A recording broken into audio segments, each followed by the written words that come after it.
Guys അപ്പോൾ നമ്മൾ ഓക്സിജൻ്റെ ഷോറൂമിലാട്ടോ ഗൈസ്. അപ്പം നമ്മൾ ഓപ്പോ F27 പ്രോൻ്റെ ഒരു ഫോൺ കണ്ടു. അപ്പോൾ നമുക്ക് അത് ടെസ്റ്റ് ചെയ്ത് നോക്കട്ടെ. IP69 റേറ്റിംഗ് ഒക്കെ ഉണ്ട്. അപ്പോൾ നമ്മൾ ജസ്റ്റ് ഒന്ന് ഗൈസ് ഡിസ്പ്ലേ ഓഫായി പിന്നെ അടിച്ചു പോയോ?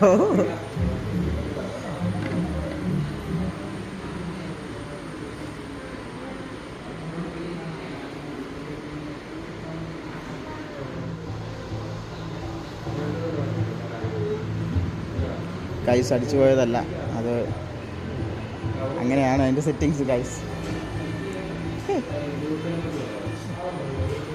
സംഭവം കൊള്ളാലോ ഗൈസ്. ഗൈസ് നമ്മൾ ഫോൺ മുക്കിയെടുത്തു. ഗൈസ് നമ്മളിവിടെ കണ്ടോ എഴുതിയിരിക്കുന്നത് IP69 വാട്ടർ പ്രൂഫ് എന്നാണ് കാണിക്കുന്നത്. അപ്പോൾ സംഭവം വർക്കാവുന്നുണ്ട്. നമ്മുടെ ഫിംഗർ പ്രിൻറ്റും എല്ലാം റെസ്പോൺസ് ചെയ്യുന്നുണ്ട് കറക്റ്റായിട്ട്.